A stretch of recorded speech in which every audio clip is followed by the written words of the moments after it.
toutes et à tous et bienvenue dans les premiers webinaires annonciateurs du colloque OAPI Braise édition 2024. Il va traiter successivement de la mobilité, c'était le cas ce matin. Juste maintenant sur un autre sujet, le logement et notamment l'accession à ce logement. L'équilibre de vie, c'est celui qui clôturera cette troisième partie donc, de webinaire. Nous sommes très très heureux de vous retrouver avec Claude Garcia Zunino qui animera ce second webinaire. Claude est une conférencière experte en intelligence relationnelle. Elle est formatrice, consultante, coach depuis près de 25 ans et elle aide les dirigeants à trouver des solutions aux maux des organisations avec plus d'humanité pour plus de performance. Les managers et les chefs de projet qui manquent de légitimité ou qui ont du mal à développer la transversalité dans les organisations, à devenir des managers humains et performants, trouveront les solutions avec Claude. Elle accompagne également les équipes qui manquent d'implication et de motivation à retrouver du sens et les valeurs au travail. Elle est engagée dans l'innovation managériale en pleine conscience pour une organisation innovante, plus humaine, connectée et moderne. Bonjour Claude. Bonjour Jean-Ange. Bon, je vous laisse Claude présenter vos invités et puis bonne émission ensemble et puis on se retrouvera donc très très bientôt sur ce webinaire en replay. Merci infiniment Jean-Ange. Nous sommes très heureux de démarrer tous ensemble ce second webinaire avec deux invités d'honneur. Pierrick Bouteleux, directeur de 3F Île-de-France. Bonjour et bienvenue. Bonjour Claude, bonjour à tous et à toutes. Et Pierre Vidalier, président Airport Habitat. Bonjour. Bonjour Claude, bonjour Pierrick, bonjour tout le monde. Enchantée. Nous démarrons cette thématique du logement, une thématique clé pour répondre aux besoins des salariés des entreprises aujourd'hui et surtout de la bienveillance dans le cadre de OAPI Braise. Depuis des décennies en France, nous sommes en manque chronique de logement. Quels sont concrètement les chiffres en nombre de logements et les enjeux? Et je me retourne vers Pierrick Bouteleux. Alors, je commencerai par rappeler quelques chiffres nationaux sur la manière dont sont logés les Français. 58% de propriétaires, 25% de locataires du parc privé et 18% d'un logement social. Ce qui signifie que résoudre la crise du logement dont on parle signifie de travailler sur l'ensemble de ces champs, de l'accession à la propriété, du locatif libre et du logement social. Il est important aussi de se dire que 70% des Français sont éligibles au logement social. Voilà, et que les organismes de logements sociaux représentent un peu plus de 4,8 millions de logements et logent un peu plus de 10 millions de personnes, voilà, ce qui est des éléments importants. Mais derrière ces chiffres, il y a une grande disparité territoriale, puisque la moitié du parc est concentrée sur seulement 3 régions, la région Auvergne-Rhône-Alpes, l'Île-de-France et les Hauts-de-France. Ce qui veut dire qu'il y a des zones de très grande tension et des zones aussi beaucoup plus détendues. Et pour mesurer l'état de la crise du logement social en Île-de-France, notamment de la tension, je dirais 3 chiffres. On a aujourd'hui, entre 2022 et 2023, enregistré 12,5% de demandeurs en plus. En même temps, on a attribué 13% de logements en moins. Et la production de logements neufs, ce qu'on met sur ce qu'on livre chaque année, aujourd'hui, on a atteint le niveau le plus bas depuis 7 ans. On a livré un peu plus de 18 000 logements cette année, toute la profession confondue. L'année dernière, on en livrait un peu plus de 30 000. Donc, autrement dit, on a un écart qui se creuse entre l'offre et la demande, des besoins de plus en plus importants et une offre de moins en moins importante, et aussi des besoins de plus en plus sociaux et une offre de moins en moins sociale. Voilà, donc je dirais ces 3 chiffres, ils reflètent bien l'état de la crise dans laquelle nous sommes aujourd'hui en matière de logement. Une crise du logement, Pierre Vidalier, vous partagez les propos de Pierrick Bouteleux? Oui, tout à fait. Tout à fait. Alors, moi, je peux apporter quelques chiffres complémentaires, mais qui vont dans le même sens. Donc, alors, chiffres que j'ai trouvés dans des différentes études. Donc, aujourd'hui, il y a 37 millions de logements en France, dont 20 millions de maisons individuelles. C'est pas mal de le savoir. Et puis, donc, selon la Fondation Abbé Pierre, il y a 1 million de personnes sans logement et 3,4 millions de personnes qui sont mal logées. Donc, voilà, ça pose un peu la question globale. Alors, en termes de besoins, alors là, je cite une étude faite pour Union sociale de l'habitat de septembre 2023 qui mesurait que pour 2040, le besoin était de 518 000 logements par an, alors qu'on est à peu près à 400 000 autorisations de logement ces dernières années, hein, par année. Hein, donc, c'est a priori en dessous de ce besoin. Et sur ces 518 000, il y a un besoin de 200 000 logements sociaux par an. Là, je cite des études, hein, moi je n'ai pas d'expertise personnelle sur le sujet. Bon, je crois que les promoteurs privés disent à peu près les mêmes prévisions sur les quartiers logements, mais on peut aussi quand même dire que, attention, évidemment, tous ces intervenants ne sont pas des observateurs neutres, quoi. Les promoteurs privés, ils sont en train de construire, le logement social est tout à fait légitime aussi, donc ils ne sont pas des observateurs totalement neutres. Donc on peut dire qu'il y a aussi d'autres voies. Alors, par exemple, il y a Jean-Marc Jancovici, qui est l'ingénieur bien connu en matière de climat, hein, qui, sur ces sujets, donc, prône la sobriété et fait le raisonnement suivant. Il y a 3 millions de logements vacants sur le parc français, 3,6 millions de résidences secondaires, ce qui veut dire 18% du parc qui est vacant ou occupé occasionnellement, quoi. Et il relève que les 400 000 logements par an qui sont attribués pour le moment, là, le sont, alors qu'il y a chaque année 200 000 ménages supplémentaires. Donc, on voit que là, il y a une autre façon d'aborder le sujet, et donc, M. Jancovici prône une utilisation plus sobre et plus optimisée du parc. Alors moi je n'ai pas d'avis entre les deux approches, hein. Je veux dire simplement, les approches ne sont pas forcément convergentes, quoi. Et d'ailleurs, moi, comme j'anime une organisation professionnelle sur l'immobilier, on va monter une conférence sur le sujet. Comment on mesure le besoin national en matière de logement? On va essayer de faire s'exprimer des experts sur le sujet. Et puis après, bon, comme l'a dit Pierrick, hein, les besoins, il est très différent selon les régions, hein. En Île-de-France, il y a une crise absolument patente. En région, ce n'est pas forcément aussi évident. Voilà. Donc, nous avons un état des lieux très concret de votre part, à tous les deux. Un problème, un déficit en nombre de logements. La sortie de la Covid semble avoir rendu inabordable l'accès au logement pour de nombreux Français, accentué en plus depuis 1 an, 2 ans par une crise un peu plus profonde de l'immobilier. Qu'en est-il concrètement, Pierrick Bouteloup? Alors, je pense qu'il est important de se dire que l'enjeu ne porte pas que sur la construction neuve, mais aussi sur la fluidité du parc de logement. Je vais prendre un exemple pour Immobilière 3F, mais qui illustre ce propos. C'est-à-dire qu'aujourd'hui, on a un niveau de rotation historiquement bas. Il est plus bas que pendant la période Covid. Donc, c'est une situation inédite pour nous. Entre 2022 et 2023, la rotation a baissé d'0,5%. Alors, 0,5% sur le parc d'Immobilière 3F, c'est un peu plus de 500 logements qui ne sont pas mis en location. Et en 2 ans, on a perdu 1000 logements. Autrement dit, pour compenser cette baisse de rotation, il aurait fallu construire 1000 logements de plus. Donc, c'est effectivement un enjeu extrêmement important, donc la fluidification du parc. Et au-delà de la fluidification du parc, il y a aussi la question du logement abordable, entre guillemets, du niveau de loyer.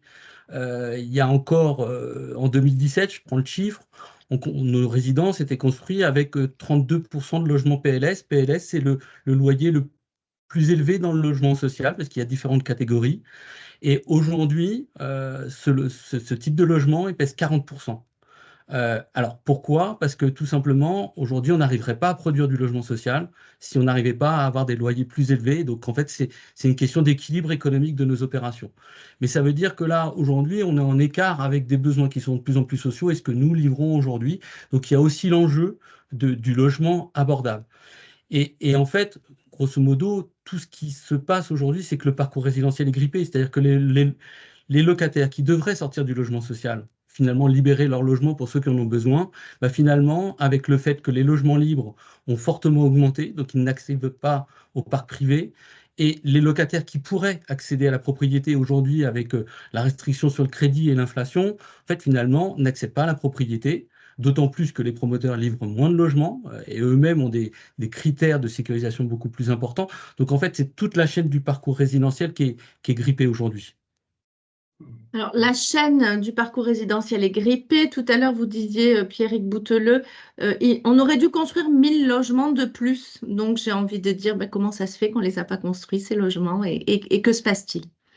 Alors, déjà, pour le groupe 3F, on est un acteur extrêmement dynamique, hein, parce que malgré les difficultés, les tensions sur notre modèle économique, on a poursuivi notre production de logements sociaux de façon extrêmement forte, hein, puisque le groupe a livré 7 995 logements l'année dernière. c'est un peu plus de 3 000 en Île-de-France, donc c'est extrêmement soutenu. On pèse aujourd'hui, on ponctionne fortement nos réserves pour pouvoir soutenir cette production élevée. Mais néanmoins, même si les filiales d'Action Logement sont extrêmement dynamiques, la crise est là parce qu'en fait, les besoins sont beaucoup plus importants et que l'écart se creuse. Et derrière, il y a une question d'accès au foncier, hein. Le coût de construction de plus en plus élevé, le foncier de plus en plus élevé, donc l'équilibre des opérations est de plus en plus difficile. Voilà. Et aujourd'hui, sans parler du fait aussi que beaucoup de territoires, hein, c'est j'allais dire, une évolution sociétale, l'acte de construire est aussi remis en cause, hein. Et d'ailleurs, on s'adapte, on fait de plus en plus d'acquisitions-améliorations, c'est-à-dire qu'on construit livre du logement social à partir de bâtiments qu'on achète, qui sont vides ou qui sont occupés, mais sans obligatoirement construire de logements nouveaux. Très bien. Pierre Vidaillet, votre point de vue sur ce sujet? Je partage tout ce qu'a dit Pierrick, mais il a dit une partie des choses que je voulais dire. Mais à titre. Donc, moi je voulais rappeler que moi, je préside Airport Habitat.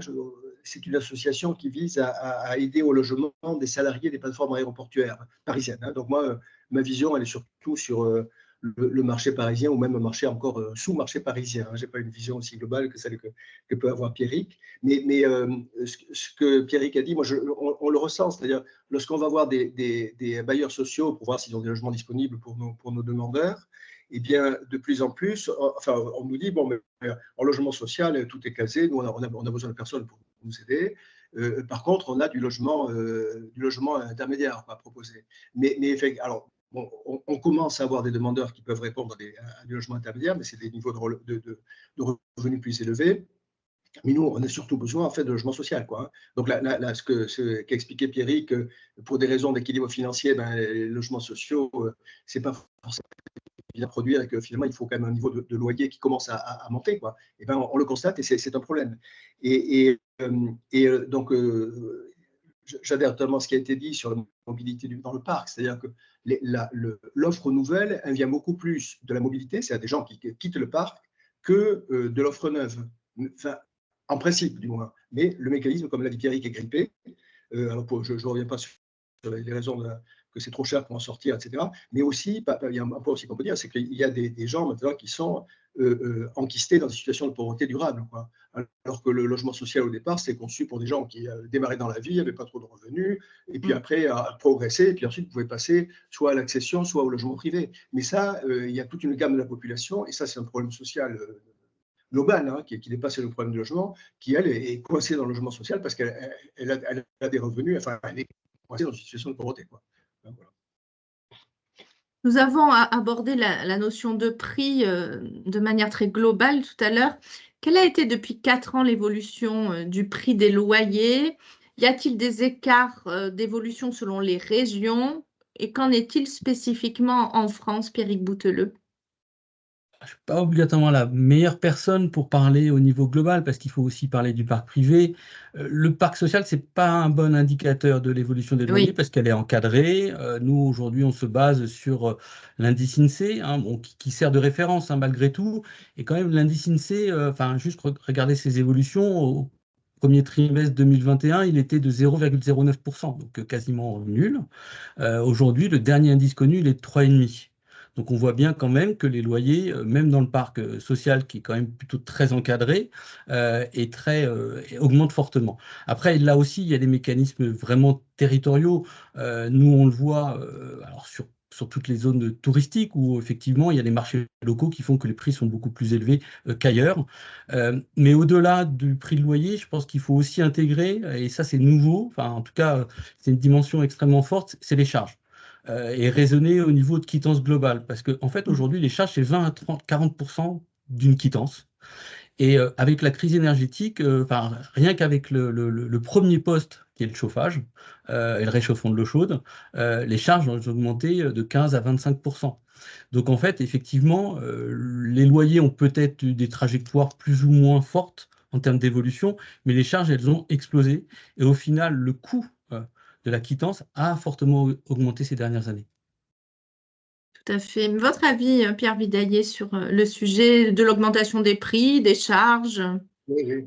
Moi, si vous voulez, là, moi, je suis encore moins qualifié que Pierrick pour parler de ça, parce que moi, j'ai une vision d'un marché très limité. Mais enfin bon, on fait des statistiques, effectivement, sur les offres qu'on reçoit de nos bailleurs et sur les niveaux que nous demandent nos demandeurs. Oui, on constate aussi, bien sûr, une évolution des loyers à la hausse et effectivement, une augmentation des charges aussi qui est très préoccupante. Mais bon, je n'ai pas beaucoup de choses plus précises à apporter là-dessus. Cela veut dire en 2024 par rapport à 2020, hein, quelle est la part moyenne du logement dans les dépenses des Français selon vous, Pierre Vidaillet? J'ai envie de dire, selon votre marché par Île-de-France, qui est quand même un marché représentatif en France. Oui, alors moi, c'est qu'une fraction du marché, hein. Mais bon, là j'ai consulté les chiffres en dehors de l'activité de l'association. Donc, je trouve que si vous voulez, d'après l'INSEE, donc des chiffres sur 2017, les ménages consacrent 20% en moyenne de leur revenu au logement, mais c'est seulement 10% pour les propriétaires d'un excédent, bien sûr, qui ont fini de payer leur logement. Et par contre, c'est 32% pour les 25% de ménages les plus modestes. Donc, et je pense que nous, nos demandeurs, ils sont plutôt dans cette catégorie-là, quoi, hein. Donc à peu près un tiers de leur revenu, quoi, grosso modo, hein. Alors, ceci dit, alors, nous, on constate quand même, enfin, dans notre zone d'activité, une tendance quand même à l'augmentation des revenus, quoi. Après la fin, bon, c'est pas massif, mais enfin, il y a une augmentation quand même des revenus. Il y a souvent des couples aussi qui ont du revenu, et donc ça arrive à des choses plus significatives, hein. Ok, après, bon, ok, voilà. C'est tout sur le sujet. D'autres choses à dire après, je dirais peut-être après. Une augmentation de revenus, Pierrick Bouteleux, c'est le constat que vous faites aussi? Oui, oui, alors certainement que l'Île-de-France est une zone d'activité qui concentre aussi beaucoup d'activités, qui attire beaucoup, mais effectivement, nous, on l'a vu sur notre rapport d'attribution 2023. Alors, on attribue des logements à 74% des attributeurs sont des salariés. C'est dans notre ADN en tant que filiale d'Action Logement. Et ce qu'on a vu, c'est que le revenu fiscal des bénéficiaires entre 2020 et 2023, il est passé de 16 568 euros, hein, pour être très précis, à 18 247. Donc il a pris quand même 2 000 euros, un peu plus de. Et le taux d'effort, alors là aussi, hein, c'est le mécanisme du logement social, hein, puisqu'il y a l'APL, mais le taux d'effort brut, il est passé de 57 à 52%, et avec l'APL, il est passé de 30 à 27%. Donc effectivement, le taux d'effort consacré au logement est moins important du fait d'une augmentation des revenus. Donc en tout cas, c'est un constat qu'on fait aujourd'hui sur l'Île-de-France, qui est, enfin, même s'il est spécifique à 3F, mais qu'on est le premier bailleur de la région parisienne avec un peu plus de 140 000 logements, c'est un constat qu'on peut généraliser à l'Île-de-France. Pierrick Bouteleux, vous pourriez expliquer exactement le terme taux d'effort pour les personnes qui vont nous écouter? En fait, c'est le rapport entre le loyer et charges, hein, donc la quittance et les revenus. Donc en fait, c'est la part de revenus consacrée au paiement du loyer et des charges. D'accord, très bien. Merci pour cette précision. Donc un contexte compliqué, on pourrait même dire complexe finalement, compte tenu de l'environnement actuel. Pour de nombreux Français, la majorité, quelles sont selon vous les initiatives pour solutionner cet accès difficile au logement, alors au niveau public, au niveau privé et surtout au niveau de l'employeur, Pierrick Bouteleux? Alors, je crois qu'il y a beaucoup d'initiatives à prendre. Certaines, effectivement, sont du ressort des pouvoirs publics, d'autres sont plus des initiatives individuelles ou d'entreprises. Je dirais qu'à la base, il faut construire plus. Enfin, notre problème aujourd'hui, c'est l'offre, et donc il faut construire plus. Ça, c'est un sujet pour, j'allais dire, des pouvoirs publics. Il faut construire plus aussi de petits logements. Pourquoi je dis de petits logements? Parce que, en fait, l'accès au logement, il concerne beaucoup les jeunes qui démarrent dans la vie active. Et par exemple, pour Immobilière 3F, on a fait le choix de construire 10 à 20% de logements, de petits logements dans nos opérations pour faciliter l'accès au logement des plus jeunes. Et ça, c'est un élément important. On peut aussi développer des formes d'habitat un petit peu différentes. Nous, on développe la colocation, notamment en direction du public apprenti ou jeunes salariés qui sont en CDD, qui peuvent pas obligatoirement aujourd'hui supporter un logement dans sa totalité. Ou Donc ça, jeunes c'est des formes. étudiants Jeunes aussi? étudiants, voilà, donc ça, c'est des formes un petit peu nouvelles qui se développent. On a aujourd'hui des formes de colocation intergénérationnelle aussi qui se développent et là, qui viennent mettre quelque chose de nouveau aujourd'hui dans le lien social. Et puis, il faut favoriser la mobilité dans le parc tout simplement. Et ça, Action Logement développe en ce moment un dispositif qui s'appelle MobiPass, c'est-à-dire accompagner les salariés dans leur mobilité, donc une mutation professionnelle, un rapprochement du lieu d'emploi. Et puis, il faut développer l'accession. Les bailleurs sociaux, aujourd'hui, développent des produits d'accession sociale, donc une accession sécurisée. Là aussi, c'est vraiment… alors, c'est difficile à équilibrer en Île-de-France dans les zones tendues, mais dans les zones moins tendues, on peut arriver à en produire. Et en plus, l'accession, elle est souvent sur une forme individuelle, donc qui correspond aussi aux attentes des salariés. C'est un produit qui est encore peu connu, mais qui est vraiment une solution, en tout cas, qui favorise l'accès à la propriété dans de bonnes conditions. Voilà, donc tous ces types d'actions vont dans le bon sens pour essayer de dégripper ce que je disais, c'est-à-dire un parcours résidentiel qui ne fonctionne plus. Pierre Vidaillet, vos perspectives sur ce point? Alors, moi, là, je voudrais dire une chose, peut-être pour souligner quand même l'ampleur de la question du logement avant de parler des solutions. Et ça, je le fais donc pas trop au titre de Airport Habitat, donc où j'ai une vision, mais comme je vous le dis, assez ponctuelle, assez limitée des choses. Mais parce que donc j'anime une organisation professionnelle d'anciens de grandes écoles là, sur l'immobilier. On a fait tout un cycle sur le logement, donc qui me donne d'autres visions, quoi. Et là, donc, ce que je voulais souligner, c'était qu'on évoque souvent le logement comme une bombe sociale potentielle. Et je crois que c'est assez judicieux. Hein, c'est une expression qui circule pas mal. Et, voilà. Et alors, bombe sociale, donc, je crois, en résumé, à deux titres. Donc, parce que le niveau des loyers et des prix à l'acquisition empêche les catégories des jeunes d'habiter les centres urbains attractifs des et aboutit, globalement, tout ça aboutit à une ségrégation spatiale selon les classes sociales qui, globalement, menace le lien social, quoi. Ça, on a eu des conférenciers qui sont intervenus là-dessus et qui montraient que cette ségrégation socio-spatiale s'accentue, notamment en région parisienne, par exemple, hein, et a tendance à s'accentuer, de plus en plus grave. Et bon, enfin, on voit les émeutes des quartiers, on voit les incidences qu'on peut avoir dans les problèmes qu'on a dans la vie sociale, c'est pas complètement sans lien, quoi, tout ça. Hein. Donc ça, il y a cet aspect-là. Et puis aussi parce que autre aspect aussi qui menace le lien social, c'est que la hausse des prix de l'immobilier, du moins dans les zones tendues, enfin, notamment en région parisienne, par exemple, ou dans les grandes métropoles, fait qu'on aboutit depuis 2000 à une espèce d'enrichissement sans cause. C'est-à-dire que les propriétaires se trouvent devenir très riches, les propriétaires dans ces zones-là, alors que ceux qui sont ou pas propriétaires ou propriétaires dans des zones pas tendues, eux, ils restent à leur niveau antérieur, quoi. Et ça, c'est pas très juste, et c'est une explosion des inégalités, quoi. Et ça aussi, quelque part, ça menace. Hein. Ça menace. Enfin, je veux dire, c'est quelque chose qui peut exploser un moment ou un autre, et ça ne serait pas complètement justifié, quoi. Voilà. Alors, à partir de là, donc, tout ça pour dire que le logement, c'est vraiment un sujet global, quoi, et que ça serait quand même pas mal que les pouvoirs publics s'en saisissent avec dynamisme, quoi, ce qui n'est pas tout à fait le cas dans les années récentes et pas, je crois, encore actuellement. Bon, quant aux pistes, bon, je partage de ce qu'a dit Pierrick là-dessus, hein, relancer la construction de logement social, ça certainement, appliquer la loi SRU, peut-être dans sa forme originale, enfin, elle est un peu modifiée actuellement, mais enfin, la loi SRU, c'est celle qui dit qu'il faut un pourcentage de logements sociaux dans chaque commune, quoi. Et puis, normalement, si on ne le respecte pas, il y a des pénalités, mais enfin, c'est en train de s'assouplir, mais ça serait quelque chose quand même qui serait pas mal d'appliquer.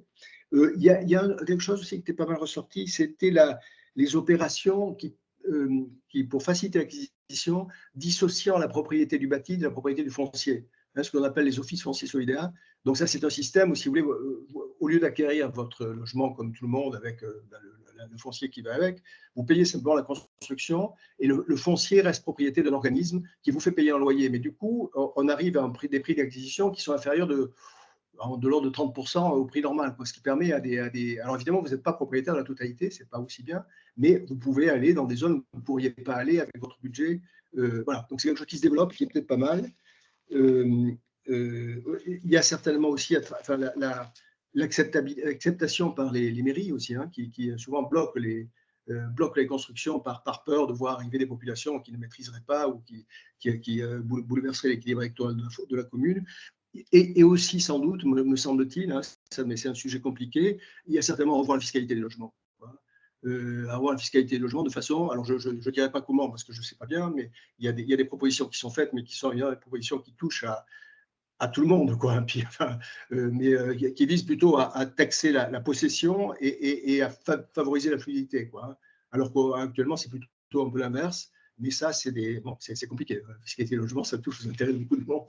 Mais c'est certainement un chantier, à mon avis, qu'il faudrait regarder. Voilà, donc politique globale d'ampleur, on a besoin de ça et j'espère que ça va à un moment donné s'imposer dans la politique nationale. Donc un chantier global d'ampleur, hein, on voit vraiment à travers votre description à tous les deux que c'est un vaste sujet qui doit être vraiment pris en considération, qu'il est déjà, mais peut-être pas assez par les pouvoirs publics. Restons au niveau des initiatives de l'employeur. Avez-vous connaissance tous les deux de nouvelles initiatives des grands groupes français qui ont mis en place certaines choses pour leurs employés ou pas? Thierry Bouteleux. Alors, j'allais dire, la question du logement pour les entreprises, elle passe aussi beaucoup par Action Logement. Aujourd'hui, les dispositifs d'Action Logement ont évolué. Tous les salariés peuvent aujourd'hui s'inscrire sur la plateforme d'Action Logement et postuler sur un logement. L'information qui est donnée en retour, c'est les chances d'avoir ce logement-là parce qu'il y a une forte demande sur celui-ci. Donc, ça permet aussi aux salariés d'être acteurs de ces choix et aussi de se positionner sur des logements qui sont peut-être, ou des secteurs plutôt, qui sont un peu moins demandés et d'accéder un petit peu plus facilement au logement. Je pense qu'il y a un enjeu autour de l'information en fait des salariés. On voit aussi que l'information ne circule pas finalement si facilement que ça. Effectivement. Et vous avez raison sur ce sujet de l'information. J'allais vous poser la question. Action Logement, c'est donc une plateforme. Est-ce que les DRH et la communication interne des grands groupes transmet cette information aux salariés? Enfin, quelle communication, quelle promotion à ce sujet? Alors, j'allais dire toutes les entreprises, enfin sur tout le territoire national, les directions régionales d'Action Logement, service, et c'est le premier interlocuteur des entreprises. Et j'allais dire, il y a effectivement le logement, mais il y a aussi toutes les aides qui existent autour, l'aide à la mobilité, mais aussi les aides en cas de difficulté. Donc ça, Action Logement a aussi accompagne les salariés. Moi, je pense qu'il faut, enfin en tout cas en tant qu'entreprise, il faut être présent à 3 moments clés, j'allais dire. L'entrée dans la vie active, parce qu'effectivement, la difficulté de l'accès au logement pour les jeunes, c'est quand même un point extrêmement crucial et difficile. On peut pas dire qu'on démarre bien dans la vie professionnelle si on a cette question du logement qui reste problématique. Et puis l'accompagnement des salariés au moment où il y a des incidents de vie, typiquement une séparation, parce qu'on va avoir besoin d'un nouveau logement. Et donc là, il y a une question d'accompagnement. Et puis, il y a l'accompagnement à la mobilité, tout simplement, quand on change de secteur géographique, on est muté sur une autre région. C'est ces 3 éléments-là, enfin, ces 3 moments clés où je pense que l'entreprise doit être aux côtés du salarié. Votre perspective, Pierre Vidaillier, sur le sujet, vous avez des exemples concrets? Oui, enfin, si vous voulez, alors, l'action Logement, c'est fondamental, quoi, puisqu'il y a un impôt qui est payé pour ça, et je veux dire, enfin, c'est la mise en œuvre de la solidarité nationale pour aider les entreprises et les salariés des entreprises. Enfin, c'est quelque chose d'extrêmement important. Mais effectivement, nous, notre petite association Apport Habitat, on va dans le même sens. C'est que nous, on essaye d'aider les salariés à trouver des logements proches de leur lieu de travail. Et je crois qu'il y a une complémentarité avec ce que fait Action Logement. Action Logement, grosse société, il y a peut-être une, comment dire, donc distribution par plateforme informatique. Ça ne fonctionne pas forcément pour tout le monde. Donc, il y a les salariés les moins formés qui sont notre courante, des gens qui sont de niveau très modeste, ont du mal avec l'informatique, parfois parlent mal le français, c'est des gens souvent d'origine étrangère, parfois ont du mal à s'y retrouver sur des plateformes informatiques. Et pour nous, le service qu'on apporte, c'est un service assez personnalisé. C'est les gens, il y a un contact téléphonique entre mes salariés là, qui accueillent les demandeurs, et il y a un suivi personnalisé, quoi. Ce qui manifestement répond à un besoin qui n'est pas toujours rempli de façon aussi précise par les plateformes Action Logement. Donc j'ai l'impression que voilà, c'est un service complémentaire qui je crois est tout à fait utile et à mon sens il y a des synergies, des complémentarités qu'il faudrait qu'on organise et qu'on structure un peu avec Action Logement sur ces sujets. Mais d'une façon plus générale, nous ce qu'on constate, alors là aussi à notre petite échelle, moi, enfin, ce que je ressens, moi, c'est que les entreprises, même qui adhèrent à Airport Habitat et qui apprécient le service qu'on rend, sont quand même peu attentives à la question du logement. Enfin, je trouve, c'est que nos interlocuteurs, en général, c'est jamais les directions d'entreprise, quoi. C'est des services DRH qui manifestement font ça de façon un peu accessoire, quoi, hein. Et je trouve que c'est assez dommage, hein, parce que notamment, c'est assez dommage, et je pense que c'est une erreur un peu stratégique, parce que les entreprises sur les aéroports actuellement recrutent massivement. Elles ont licencié ou elles ont diminué leurs effectifs de façon massive également pendant la crise du Covid. Mais maintenant, l'activité aéroportuaire, enfin le trafic aérien, c'est reparti à toute vitesse. Et donc, ils recrutent. Et ils ont du mal à recruter. Ils ont du mal à recruter parce que les gens qui sont partis se disent finalement l'aérien, c'est pas aussi stable que ça. Finalement, ils se sont recasés ailleurs, hein. Donc ils ne reviennent pas si spontanément que ça. Et donc ils sont amenés à monter les loyers, à augmenter les salaires, à donner des CDI alors qu'ils donnaient des CDD, et à apporter une aide en matière de mobilité et apporter une aide en matière de logement. Et le logement peut être un point crucial, quoi, pour l'acceptation, ou la stabilisation d'un salarié qui vient. S'il n'arrive pas à être logé à côté, au bout d'un moment, il risque de partir, quoi. Tout à fait. Les entreprises sont comment Je disais tout à fait. Oui, sont pas vraiment. Nous, on les ressent pas comme suffisamment mobilisés sur le sujet.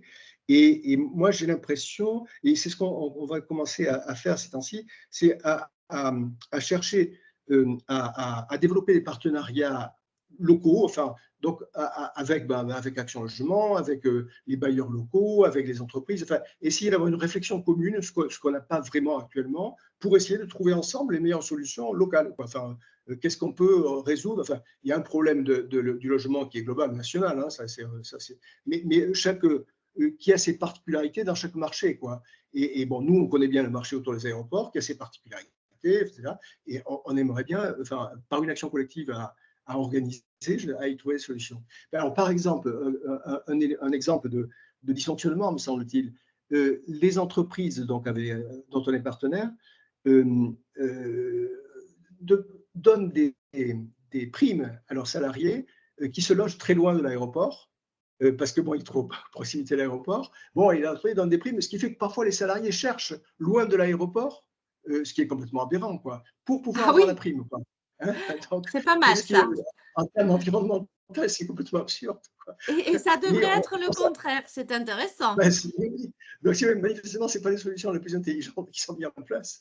Et bon, ça répond quand même aux besoins. Mais ça vaudrait le coup d'arriver à former des cercles, alors avec Action Logement, avec les pouvoirs publics locaux, les aéroports de Paris, etc. Je pense pour réfléchir à ça et voir comment on peut collectivement aider à trouver des solutions. Enfin, moi, je suis très demandeur de ça.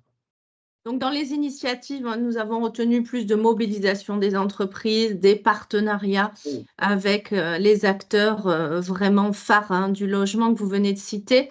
Moi, j'ai une question. Il existe des entreprises qui ont pris en charge la construction de logements. Est-ce répandu ou est-ce exceptionnel selon vous, Pierrick Bouteilleux?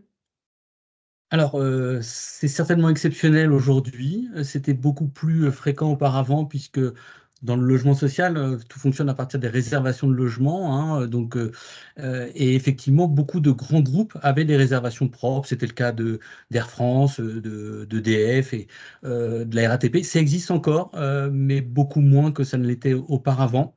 Pour quelle raison?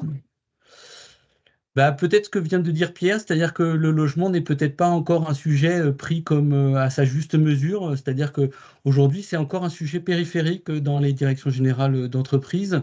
Alors, les choses évoluent, hein, puisqu'on le voit avec les difficultés de recrutement auxquelles nous sommes tous confrontés, la question du logement ressort. Et donc, effectivement, le sujet va certainement revenir. On voit, par contre, la puissance publique continuer à fonctionner de cette façon-là, notamment on l'a vu à travers les secteurs clés, les salariés clés, les travailleurs clés. On a vu aujourd'hui notamment le secteur hospitalier se mobiliser avec des appels à projets et aujourd'hui faire des réservations directes, établissement par établissement, parce que ce qu'a dit Pierre est tout à fait juste. La réponse, elle n'est pas… bien sûr, on a une crise globale, mais la réponse, elle est avant tout au bassin d'emploi, au bassin d'activité. Et moi, j'allais dire, je prends l'exemple parce que c'est celui que je l'ai pratiqué et j'étais sur ce territoire-là au moment où la convention a été signée. Action Logement est et Grand Paris Sud, qui est une agglomération assez importante d'Île-de-France, a signé la première convention de partenariat. Et ça a visé effectivement à poser un diagnostic territorial des besoins des entreprises, des capacités du territoire, pour effectivement orienter la production par rapport aux besoins. C'est-à-dire sur les communes où il y avait des besoins parce que les entreprises s'implantaient, parce qu'elles développaient leur activité, aussi adapter la typologie des logements.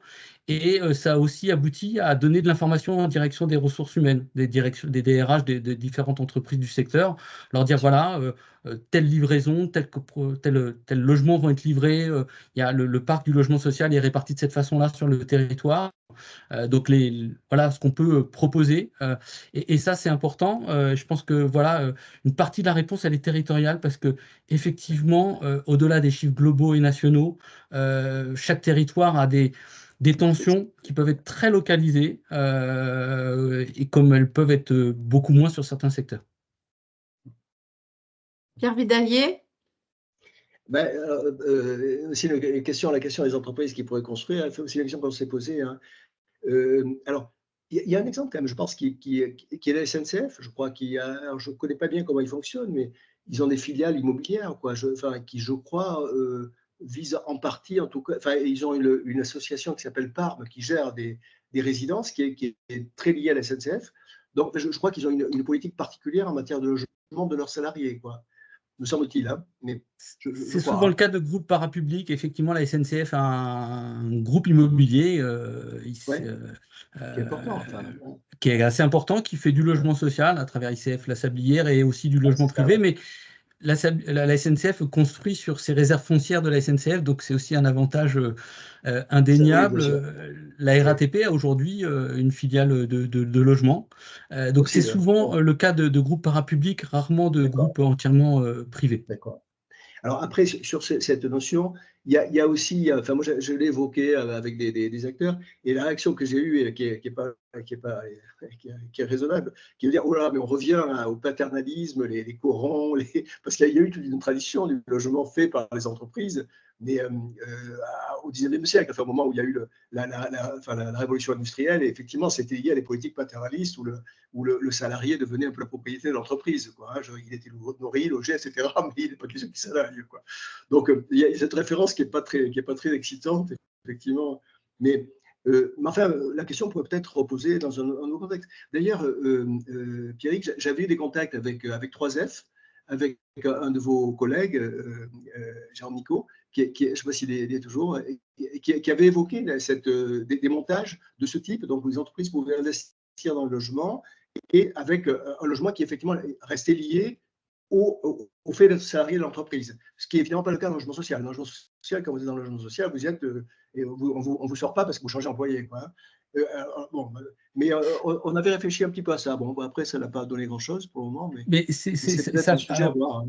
C'est un sujet qui est nouveau puisque en fait la législation a évolué il y a 2 ans. Et elle nous a permis aujourd'hui. Alors aujourd'hui, c'est effectivement la sphère publique qui s'en empare. Notamment, je parlais de la fonction hospitalière, donc à travers les établissements, alors qui peuvent être publics aussi, des établissements privés de santé, qui aujourd'hui peuvent effectivement réserver un logement. Qui sera toujours au nom de la structure publique, mais eux le sous-louent à un salarié, et en fait le temps de sa présence dans l'établissement. Et ça, c'est un montage qui est nouveau. On ne l'a pas encore fait obligatoirement avec des acteurs privés, mais on y travaille. Donc ça, c'est effectivement parce que la législation a évolué il y a 2 ans. Alors, je ne rentrerai pas dans la réglementation, mais en tout cas, c'est une possibilité aujourd'hui de contractualiser un logement avec une entreprise, en tout cas, ou un acteur public, et effectivement qu'il le sous-loue un salarié. C'est lié à son contrat de travail. Après, il y a tout un mécanisme pour faire vivre le dispositif, et la gestion n'est pas on n'a pas encore beaucoup de recul. Mais en tout cas, c'est aujourd'hui cette solution-là qui est développée dans la fonction hospitalière pour les travailleurs clés, et aujourd'hui aussi bien pour les établissements privés que les établissements publics. Et c'est une très belle initiative. Hein. Absolument. Et oui, si la formule pouvait être, moi ça m'intéresserait si la formule pouvait être développée, alors peut-être pas pour une entreprise aérienne, peut-être pour un groupement d'entreprises, je ne sais pas, enfin moi je serais prêt Et je pense mes adhérents, certains de mes adhérents en tout cas seraient intéressés, ADP, je pense, seraient intéressés à réfléchir à une formule de ce genre. Hein. Ça, pour peut-être en parler en dehors du webinaire. Non, mais Alors, c'est une solution d'avenir. En fait, la législation a évolué il y a 2 ans. On a mis un peu plus d'1 an à essayer d'avoir une assise juridique, parce que le D'accord. décret Ah ne oui. disait pas tout, comme souvent, Ouais, donc ouais, pour pouvoir ouais. effectivement valider un modèle de bail, de convention. Mais aujourd'hui, voilà, on signe nos premières conventions, on a signé nos premières conventions de ce type-là. Donc c'est un dispositif qui effectivement trouvera peut-être un débouché dans les entreprises, en tout cas on l'espère. Et si je prends l'exemple Ouais. de la PHP, dans leur cahier des charges, ils nous demandent des logements à moins d'1 quart d'heure ou à moins de 5 kilomètres du lieu de travail. Voilà. Ouais. Donc, Ouais, super. d'accord, on très voit la bien. logique est là, Alors que nous, si vous voulez, qui est nous, vraiment on intéressante. cherche à 30 km autour des aéroports et avec la tendance que j'évoquais tout à l'heure, dans l'Oise, il y a on loge des salariés à 40 ou 50 km de l'aéroport. Hein. Effectivement, si on pouvait avoir des, ça serait. Alors, bon, vous allez me dire, les aéroports, c'est pas terrible pour mettre des logements, mais en Tout fait, à c'est pas. fait. Non, oui, c'est vrai. Mais c'est vrai, mais c'est très limité. Enfin, c'est pas possible de mettre des logements dans l'axe des pistes, ça c'est sûr. Mais dès que vous partez en perpendiculaire aux pistes, à 1 km, 2 km, vous avez des zones tout à fait acceptables enfin, tout à fait correctes pour les logements et recherchées, voire recherchées. Donc c'est pas tout la périphérie de l'aéroport qui est interdite, c'est juste l'axe et les pistes qui est. Après, sinon, on peut très bien construire de façon tout à fait harmonieuse. D'accord. Alors, vous nous avez parlé de belles idées, d'initiatives du côté des entreprises, de solutions d'avenir. J'aimerais bien qu'on approfondisse pour les dirigeants qui vont écouter ce webinaire.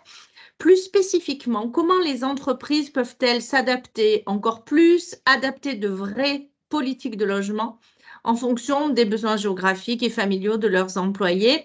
Moi, je pense aussi à l'exemple du groupe Michelin, hein, qui a pas mal développé d'initiatives sur le logement.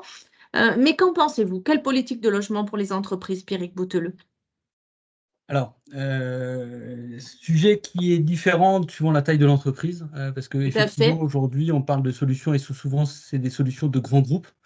Je crois que plus modestement, aujourd'hui, il y a une logique, enfin, il y a un besoin de service. Autrement dit, il y a besoin d'accompagner les salariés dans leur démarche. Donc, il y a aujourd'hui besoin de mieux informer et aussi d'être présent lorsqu'il y a des difficultés. Et je prends par exemple un dispositif que les grands groupes type la Maïf ont développé à un moment donné pour leurs clients, mais que les entreprises ont aussi développé pour leurs salariés, un dispositif d'écoute, enfin, qui s'appelait pour la Maïf par exemple Maïf Coup dur, enfin, je crois que c'était comme ça. Et nous, on a développé ça pour nos salariés 3F, 3F, un dispositif 3F à vos côtés, donc qui écoute, qui oriente, qui redonne de l'information et de l'information individualisée sur le logement, notamment quand il y a des questions de séparation, des problèmes de revenus qui sont aussi derrière. Donc je pense qu'il y a la réponse, elle est déjà dans l'information et dans le service, dans l'accompagnement du salarié. C'est pour moi tout aussi important que d'avoir une politique directe sur l'immobilier dont on sait que c'est assez difficile. Après, je pense pour toutes les entreprises, le premier interlocuteur, comme je l'ai précédemment dit, c'est la direction régionale de la LS, qui elle aussi peut écouter les besoins, qui peut aussi orienter la construction, la demande, et aussi à des dispositifs de service. Et je pense que là, il y a remettre l'information en direction des salariés. On voit quand même beaucoup de DRH qui ne diffusent pas beaucoup d'informations sur le logement. C'est pas une préoccupation, comme l'a dit Pierre précédemment. Et je pense que ça, c'est vraiment un enjeu premier autour de l'information et du service, plus que de la solution directe logement, où il y a déjà beaucoup d'acteurs et où c'est compliqué et qui nécessite aussi beaucoup de moyens. Donc, vous insistez sur l'accompagnement, l'écoute. On parle beaucoup d'écoute au niveau des salariés, mais l'écoute par rapport à leurs besoins en termes de logement. Puis l'information et la communication sur le sujet. Donc, des points clés finalement du parcours de vie par rapport au logement. Pierre Vidaillet, vous partagez cet aspect-là? Oui, totalement, totalement.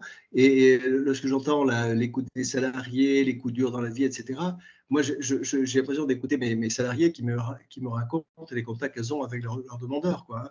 Donc, c'est exactement ça, quoi. Et vraiment, je trouve que Action Logement donc, fait ce travail, mais le fait comme une grande société nationale, je veux dire, avec une structure très, très, très importante et peut-être parfois un peu lourde. Ce n'est pas une critique, enfin, c'est une grande société. Et enfin, il me semble qu'il y a des synergies à développer avec des associations comme la mienne, où on a, nous, un contact évidemment très, très proche du terrain, quoi, hein, et où ça, on peut, je pense, relayer et trouver des complémentarités, diffuser l'information, apporter peut-être une échelle d'écoute très, très, très personnalisée. Enfin, je trouve qu'il y a vraiment des synergies qu'on doit pouvoir développer. On a les contacts avec ce logement actuellement, hein, mais on va les reprendre et essayer de les faire aboutir. Je crois qu'il y a Et vraiment quelque chose peut-être, à faire. Oui. tout à fait, peut-être dans ce que vous disiez tous les deux, la notion de partenariat, de synergie Ouais. ensemble, hein, constructeurs, acteurs du logement, organismes, entreprises, parce que finalement, vous êtes, vous, les mieux placés pour aider les entreprises, les dirigeants, les DRH, à leur donner un parcours d'information, de communication, de contact aussi pour leurs salariés, pour les aider, les conseiller sur le logement. Parce que finalement, peut-être qu'ils ne savent pas ou ils ne connaissent pas véritablement les clés d'information et de communication. C'est peut-être une idée à développer, je ne sais pas, qu'en pensez-vous? Bah, je pense complètement parce qu'en fait, le logement, c'est certainement pas le sujet le plus simple, puisqu'en fait, on a du logement social qui est très réglementé. Il y a aussi du locatif libre qui est aujourd'hui très développé, dont on parle pas suffisamment, puisqu'en fait, il est moins cher que il est entre le logement social et le logement privé. Donc, il permet à ceux qui, effectivement, ont des revenus peut-être plus par rapport à des locataires du logement social, mais qui n'ont pas les revenus néanmoins, nos fameuses classes moyennes, pour accéder au logement privé qui a fortement augmenté. Donc, le logement locatif intermédiaire est une solution. On en parle peu. Il y a à la fois parce que, voilà, et aujourd'hui, il se développe fortement. Les bailleurs sociaux en construisent. J'allais dire, les filiales d'Action Logement, il y a une filiale dédiée qui s'appelle INI, qui est présente sur le territoire national en construit. C'est assez facile pour un salarié d'ailleurs d'aller voir sur leur plateforme, d'aller voir les offres. Ça fonctionne comme une agence immobilière, entre guillemets, mais alors avec un service plus. Euh, mais mais aujourd'hui, ces informations-là ne circulent pas obligatoirement. Donc, oui, l'enjeu de développer l'information et les partenariats sont vraiment importants. Et je pense que les territoires aussi les collectivités aussi ont un enjeu important parce que elles-mêmes peuvent diffuser de l'information en direction des entreprises de leur territoire, en direction des DRH. Il y a peu de territoires qui s'emparent obligatoirement de cette approche un peu de développement local et qui est vraiment importante et moi porteuse d'avenir parce que en fait les solutions logement elles sont pas qu'à l'échelle nationale, elles sont aussi à l'échelle territoriale et des collectivités qui décident de développer des constructions, notamment en lien avec le développement d'entreprises du territoire, c'est un enjeu fort. C'est pas une approche obligatoirement répandue, mais qui, en tout cas, lorsqu'elle se met en route, fonctionne très bien.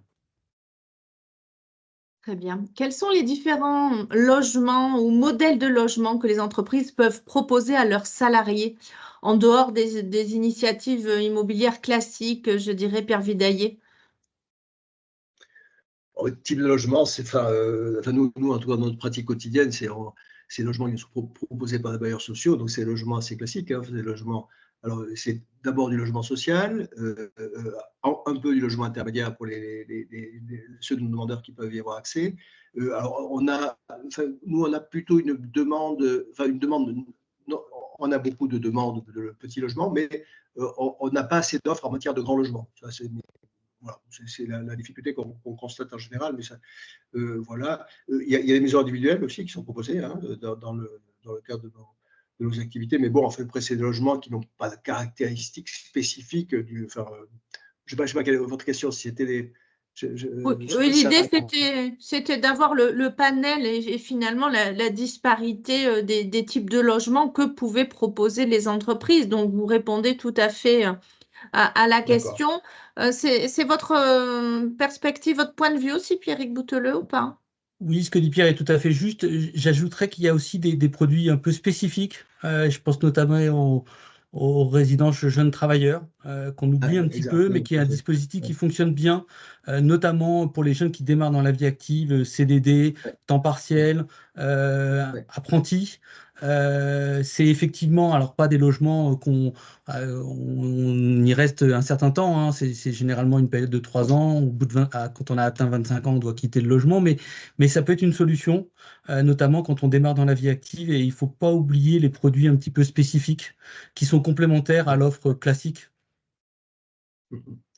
Moi, je rajoute là-dessus, tout à fait, vous avez tout à fait raison. Et dans le cas particulier donc des aéroports, comme je vous dis, il y a une politique de recrutement massif actuellement qui a du mal à aboutir. Et un des problèmes, c'est que lorsque quelqu'un qui vient d'être recruté demande un logement, les bailleurs sociaux se disent ah, attendez, moi, il est en période d'essai, je ne suis pas trop tranquille et tout. Ils sont un peu réticents, quoi. Et donc, la solution de résidence de jeunes travailleurs, comme il en existe une à Roissy avec laquelle on est en partenariat, effectivement, peut être une solution pour accueillir le salarié pendant quelques mois, le temps qu'il passe la période d'essai, qu'il se stabilise, et ensuite passer donc c'est effectivement très important. Je n'avais pas pensé à le souligner, mais c'est très important, tout à fait. Revenons du côté des entreprises. Quels risques prennent les entreprises finalement en ne s'impliquant pas dans cet accès au logement de leurs salariés, de leurs nouveaux embauchés et recrues? Qu'est-ce que vous pouvez dire sur ce sujet-là, Pierrick Bouteilleux? Je crois que les enjeux, c'est les difficultés de recrutement. Enfin, aujourd'hui, la question du logement, elle est posée souvent, même en période d'entretien de recrutement. Donc, la difficulté de recrutement s'accroît quand il y a la question du logement en plus pour le candidat. Et puis, il y a l'instabilité, c'est-à-dire qu'on a des salariés qui, finalement, faute de trouver une solution de logement durable, c'est-à-dire assez proche, qui évite d'avoir 3 heures de transport, qui évite d'avoir des coûts supplémentaires, finalement, ne restent pas dans l'entreprise, tout simplement parce que la solution de logement qui l'accompagne n'est pas bonne. Donc, effectivement, c'est un élément important. Et puis, enfin, je ferai référence à notre raison d'être. Notre raison d'être, c'est une adresse pour tous, un avenir pour chacun. Et derrière ça, c'est qu'en fait, quand on n'a pas de logement, quand on n'a pas d'adresse, administrativement, on n'existe pas. Et en fait, beaucoup de choses sont liées au logement. Beaucoup de droits sont ouverts à partir du moment où on a un logement. Donc, ne pas investir dans une entrée dans la vie active sur le logement, notamment des jeunes, j'insiste beaucoup parce que c'est eux qui consentent quand même beaucoup de difficultés. Pour moi, c'est un enjeu majeur pour toute entreprise. Un enjeu majeur et on pourrait dire même finalement un facteur clé de succès, un avantage concurrentiel pour des entreprises, même des PME et des grands groupes qui donneraient un accès ou des services plus sur le logement. Et ça pourrait être un vrai avantage pour les salariés, les jeunes recrues, pour prendre des postes dans ces sociétés-là. Est-ce qu'on peut le dire comme ça, Pierre Vidaillet? Oui, je crois tout à fait. Enfin, moi, effectivement, le risque, c'est les gens qui sont recrutés et puis qui ne restent pas dans l'entreprise. S'ils n'arrivent pas à avoir une solution de logement suffisamment proche, suffisamment attrayante, ils risquent de partir, ouais, effectivement. Et oui, je pense que si les entreprises sont capables d'avoir une politique de logement qui garantit quelque chose de correct pour leurs salariés, c'est l'atout, c'est certain. C'est certain, ouais. Un atout non négligeable. Nous approchons tranquillement de la fin de ce webinaire passionnant, avec 2 personnes très, très impliquées. Et merci de vos opinions, de toutes ces informations que vous nous livrez, Pierrick Bouteilleux et Pierre Vidaillet. Comment les entreprises, et j'ai même envie d'aller plus loin, comment les politiques et les pratiques des entreprises en matière de logement pourraient-elles et pourraient évoluer rapidement pour mieux soutenir les employés? Vraiment, vos idées, vos initiatives, qu'est-ce qu'on pourrait faire pour aller plus loin? Alors, quelqu'un démarre, allez, Pierrick Bouteilleux, c'est à vous. Je crois qu'à travers tout ce qu'on s'est dit, on a vu qu'il y avait un certain nombre de solutions qui existent et qu'il faut développer. Je pense aussi que les entreprises aujourd'hui qui sont, face aux difficultés de recrutement, on voit aussi des salariés de plus en plus volatiles. C'est la tension sur le marché du travail aujourd'hui. Et vous l'avez dit, c'est aussi un avantage concurrentiel d'investir la question du logement. Donc, je pense qu'aujourd'hui, les entreprises ont besoin d'avoir une politique logement. Et ce n'est pas le cas aujourd'hui. Aujourd'hui, le logement est souvent traité, comme l'a dit Pierre, en périphérie. Donc, avoir une politique logement portée par l'entreprise. Donc, ça veut dire effectivement de l'accompagnement, des solutions de logement en partenariat avec les acteurs qui existent. Ce n'est pas obligatoirement de l'investissement direct, parce que je crois qu'aujourd'hui, le sujet n'est pas que là. Et puis, il y a aussi peser sur les pouvoirs publics, parce que j'allais dire, il y a tellement de territoires où on a des difficultés, pas uniquement sur le logement social, tout simplement l'acte de construire, alors que les entreprises du territoire sont un acteur majeur dans un territoire. Donc je pense que la voix des entreprises par rapport au pouvoir public, aux collectivités locales, pour qu'on construise plus, parce que quand même aujourd'hui, il faut se le dire, on est dans une crise de l'offre. Après, il faut... Et je pense être pragmatique et avoir une approche très territoriale, parce que les réalités de la crise dont on parle, elles sont quand même très différentes d'une région à une autre. Et même quand on parle de la région Île-de-France, on parle d'un grand ensemble, mais en fait, vous avez des zones rurales en Île-de-France ou des zones détendues, ça existe quand vous êtes à 50 km de Paris, dans l'Essonne ou dans Seine-et-Marne, vous êtes dans des zones rurales et les questions du logement, elles ne s'abordent pas du tout de la même façon qu'au sein de la capitale. Voilà. Donc, je pense qu'aujourd'hui, l'enjeu pour les entreprises, c'est effectivement de structurer leur réponse aux salariés eux-mêmes et d'avoir une politique logement, ce qui est pas le cas. Et je pense que déjà, en ayant ce volontarisme, je pense que les initiatives et les solutions seront déjà plus faciles. Structurer leurs réponses, effectivement. Nous avons parlé de beaucoup de choses sur cette politique logement en résumé, des constructions, des partenariats, de la sensibilisation, de l'écoute, de l'information, de la communication. Est-ce qu'il y a d'autres idées, Pierre Vidaillet, dans cette optique? Il y a un point que je voulais souligner, c'est que on parle des entreprises. Nous, les adhérents à l'association, c'est c'est les entreprises, mais c'est souvent aussi les CSE, les conseils socio-économiques, donc les représentants des salariés qui adhèrent et qui donc cotisent et envoient les. Donc c'est aussi un acteur, je pense, qu'il faut intégrer, parce que pour nous, je sais pas si c'est à la moitié, enfin en tout cas, il y a une part très importante de nos adhérents, ce ne sont pas les entreprises, c'est les CSE, quoi. Donc ça bon, voilà. Donc des organisations de salariés qui sont impliquées. Après, moi, un des points que je retiens de l'entretien, et je crois qu'on converge complètement avec Pierrick, c'est l'idée que c'est aussi un problème local et que des solutions locales sont à rechercher, quoi. Et là, moi, si on peut nouer des partenariats, des échanges, des forums, enfin des choses qui nous permettent de réfléchir ensemble à des solutions, je crois que ça peut être très bien.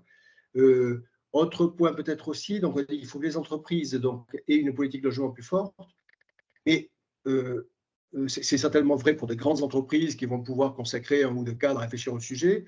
Pour des petites entreprises, ça sera plus compliqué parce qu'ils ont plein de trucs à faire et qu'ils n'auront pas de temps à les consacrer. Donc, peut-être le rôle d'association comme la mienne peut être de fédérer un peu de les aider à élaborer des politiques, ou de confier peut-être l'élaboration de politiques à une association qui peut regrouper des besoins. Ça peut être une façon de faire. Et puis la conclusion. Là, je voulais juste, j'ai lu l'article du Monde hier, dans le Monde du 17 avril, portant sur le projet de loi sur le logement que prépare le ministre actuel. Et le dernier paragraphe de l'article dit la chose suivante. Il dit « La difficulté de se loger à des prix abordables dans les zones attractives étant devenue un frein à l'emploi, le ministère du Logement a prévu de faciliter l'accès des travailleurs au logement social dans les territoires où la pénurie est la plus criante. » Bravo. C'est une belle nouvelle. Waouh. J'espère que ça va être suivi des faits, mais comme déclaration d'intention, c'est plutôt positif, quoi. Tout à fait, c'est très positif. Merci de cette information. Je voudrais finir en vous demandant, ce sujet dans l'entreprise doit être porté par qui? Direction ressources humaines, direction générale, direction logistique? Quelle est votre vision? Si on considère que le sujet est stratégique, j'allais dire par la direction générale, parce qu'en fait, aujourd'hui, les DRH sont souvent à l'œuvre, sont souvent la direction qui est en charge de la question du logement. bien souvent avec aucun moyen dédié ou souvent des moyens dédiés, mais que dans les grands groupes. Et je pense qu'aujourd'hui, quand on parle d'élaborer des réponses, enfin, qu'elles soient en termes de services d'accompagnement ou de solutions logement, ça nécessite un portage, moi, me semble-t-il, au niveau le plus important de l'entreprise. Et c'est ce qui, aujourd'hui, fait défaut, sauf dans des grands groupes, mais qui ont des moyens aussi qui ne sont pas les mêmes. Voilà. Tout à fait. Ouais, tout à fait. Pierre Ouais, Vidaillet. ça me fait penser, oui, moi ça me fait penser il y a pas mal d'années, lorsque le sujet immobilier a émergé dans les entreprises, alors qu'il n'était pas vraiment traité, il était traité par justement des services logistiques, tout ça. Et puis à un moment donné, les entreprises ont pris conscience que c'était une partie de leurs dépenses très importante après les dépenses de personnel et qu'il fallait le gérer de façon professionnelle. Et il a commencé à éclore des directions d'immobilier, des postes directeur d'immobilier étant en général rattaché à la direction de l'entreprise, et on a commencé à réfléchir à ça de façon extrêmement sérieuse, quoi. Il y a peut-être une évolution du même type, enfin peut-être pas aux mêmes ampleur, mais qui est à prévoir sur le sujet du logement, quoi, que ça émerge comme une problématique importante de l'entreprise à traiter, donc avec les cadres qu'il faut et la structure qu'il faut. Peut-être que c'est une tendance qu'il faudrait privilégier, quoi. Et si je peux me permettre de compléter, enfin, aujourd'hui, et je crois que c'est le séminaire d'après, enfin, en tout cas, c'est lié aussi à la qualité de vie au travail, et c'est aujourd'hui un élément, enfin, un élément important, enfin, essentiel, en tout cas pour bon nombre de salariés, en tout cas. C'est un sujet qui est devenu une préoccupation première. Et donc, le logement, c'est un élément de la qualité de vie au travail, tout comme la mobilité. Donc, tout est lié, en fait. Et aujourd'hui, je pense il n'y a plus aucune entreprise qui ne peut plus intervenir sur ce champ-là. Tout à fait. Un des points clés de la qualité de vie et des conditions de travail. J'ai envie de vous demander à tous les deux quelques mots pour conclure, avant de conclure ce webinaire. Pierre Vidaillet, c'est à vous. En termes de conclusion.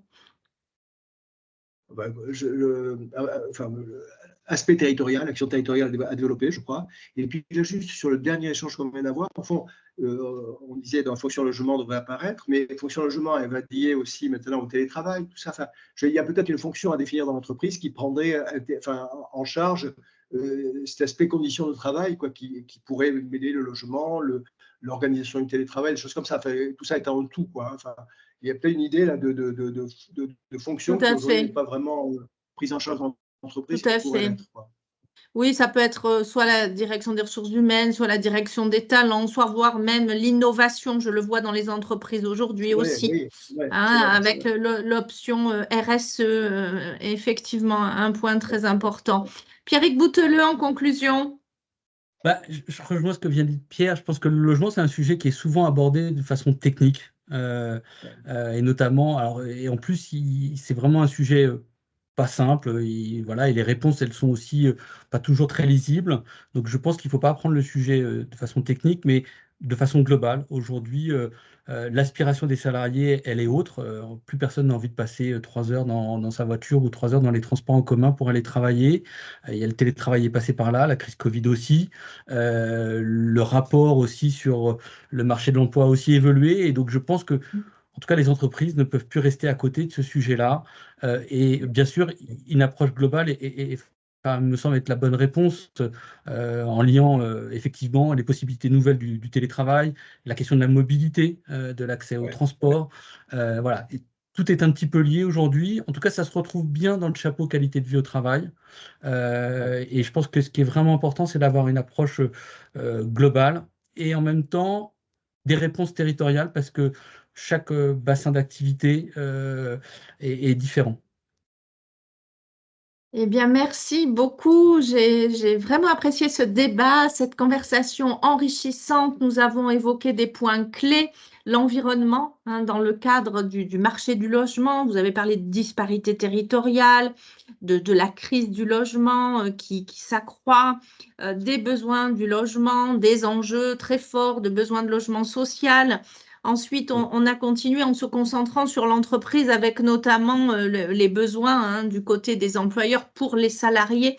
Vous avez abordé ce chantier global finalement qui est extrêmement important, pas un sujet pris à sa juste mesure, qui devrait être vraiment, j'allais dire, le sujet des comités de direction ou des COMEX dans le cadre des stratégies d'entreprise, voire même des marques employeurs pour fidéliser les salariés, avec énormément de solutions que vous avez abordées, construction ou pas, partenariat, sensibilisation, rapprochement des acteurs clés du logement, à l'écoute avec tout un côté très humain, hein, écoute des salariés, communication, information, c'est la clé. Et vraiment l'accompagnement. Je terminerai avec une adresse pour tous, travailler avec, j'allais dire, un logement pour tous les salariés dès le démarrage de l'entrée dans la vie active et notamment pensons à nos jeunes. Eh bien, c'était la deuxième partie du webinaire sur le sujet du logement. Vous pourrez la réécouter pour toutes les personnes qui sont intéressées en exclusivité sur le site de OAPI Braise. Merci beaucoup à tous les deux, Pierre Vidaillet, Pierrick Bouteleux, pour cette conversation et ce débat extrêmement enrichissant. Merci de nous avoir transmis vos précieux conseils, vos solutions, et puis nous vous donnons rendez-vous au webinaire d'après qui va démarrer dans quelques instants. Merci à toutes et à tous et magnifique journée. Bonne journée à Au tous. revoir. Au revoir.